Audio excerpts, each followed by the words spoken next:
ارشاد بھٹی صاحب آپ کی جانب آئیں گے. مظہر صاحب کہہ رہے ہیں کہ کوئی عوام کی جانب سے رد عمل نہیں آ رہا, تو ایسا اپوزیشن لیڈر بھی اس وقت عمران خان جیسا عوام کے پاس نہیں ہے جو نے بتایا کہ حکمران جب مہنگائی کریں تو ان کے خلاف آواز اٹھاؤ. اتفاق کرتے ہیں آپ اس سے؟ جناب اسپیکر, سب یہ فرمودات عمران خان جو انہوں نے اپوزیشن میں فرمائے وہ رہنے دیں کہ مہنگائی زیادہ ہو جائے تو وزیر اعظم چور ہوتا ہے, ٹیکس زیادہ لگیں تو وزیر اعظم چور ہوتا ہے, قرضے زیادہ لے لیے جائیں تو وزیر اعظم چور ہوتا ہے, جب غربت بے روزگاری زیادہ ہو جائے تو وزیر اعظم چور ہوتا ہے. جناب اسپیکر, فرمودات عمران یہ بھی رہنے دیں کہ جب بجلی گیس کی قیمتیں بڑھ جائیں تو بل جلانے ہوتے ہیں, سول نافرمانی کی تحریک چلانی ہوتی ہے. جناب اسپیکر, یہ بھی رہنے دیں کہ جب عمران خان اپوزیشن میں تھے تو وہ کہا کرتے تھے میرے پاس ہر مسئلے کا حل ہے, میرے پاس بہترین ٹیم ہے, میں ٹیم سلیکشن کا چیمپئن ہوں, دنیا میری ٹیم کی تعریف کرے گی.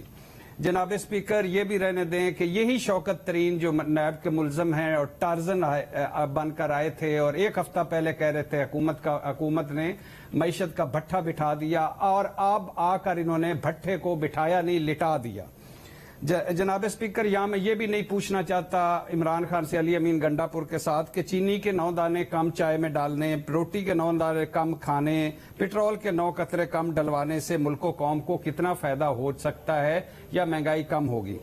جناب اسپیکر, یہ بھی عمران خان صاحب کا فرمودات عظیم فرمودہ عظیم حکم کہ مہنگائی ٹیکسوں کے خلاف باہر نکلنا, سڑکوں پر آنا جہاد ہے, اور اصل جہاد یہی ہے.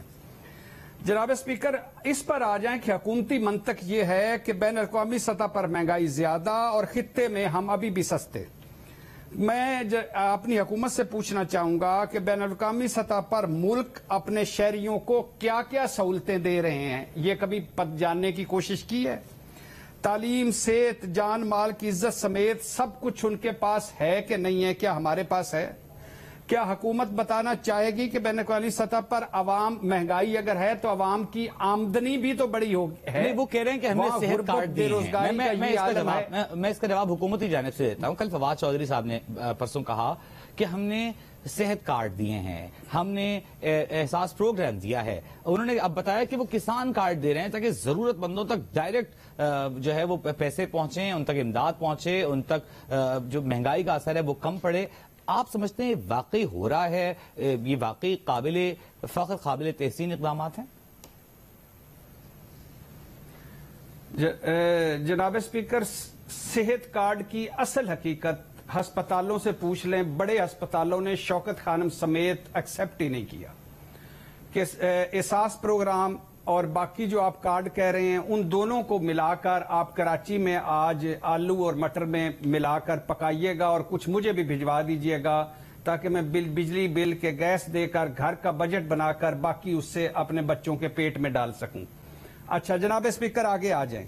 حکومت نے کہہ رہی ہے کہ کیا عوامی سطح پر یا خطے میں جو ذرائع آمدن ہیں وہ ہمارے جیسے ہی ہیں یا ہمارے جتنے ہی ہیں؟ وہاں بے روزگاری, غربت اتنی ہے جتنی ہمارے ہیں. وہاں اشیاء, خرد و نوش کی قیمتیں اتنی ہی مسلسل بڑھ رہی ہیں جتنی ہمارے یہاں بڑھ رہی ہیں. اچھا, حکومت بتائے گی, کیا حکومت اس پر فخر کرے گی کہ اب بنگلہ دیشی ٹکا بھی ہمارے روپے سے زیادہ مضبوط ہے؟ 2 گنا. اچھا, چلو مان لیتے ہیں جناب اسپیکر, مان لیتے ہیں, آپ کو میں خوش کر دیتا ہوں اور حکومت کو بھی خوش کر دیتا ہوں کہ بین الاقوامی سطح پر مہنگائی بڑی, خطے میں ہم سستے, کرونا نے اثر ڈالا, پچھلی حکومتوں کے برے فیصلوں کے جو سائیڈ ایفیکٹس ہیں وہ ابھی تک نہیں جا رہے, مان لیتے ہیں.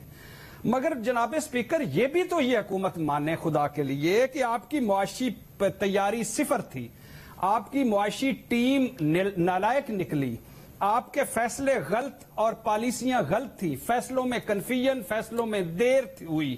آپ کا IMF معاہدہ $6 ارب صرف, اللہ معاف کرے, کپاس میں کتنا نقصان ہو گیا, 12-14 ارب ڈالر کا, زراعت میں کتنا نقصان ہو گیا, باقی جگہوں پہ چوری میں کتنا نقصان ہو گیا. $6 ارب کے لیے آپ نے عوامی خون نچوڑ معاہدہ کیا IMF سے. پھر جناب اسپیکر, گندم فیصلے ہوں, سرکسی فیصلے, نوٹنکی فیصلے, چینی فیصلے ہوں, سرکسی فیصلے, نوٹنکی فیصلے,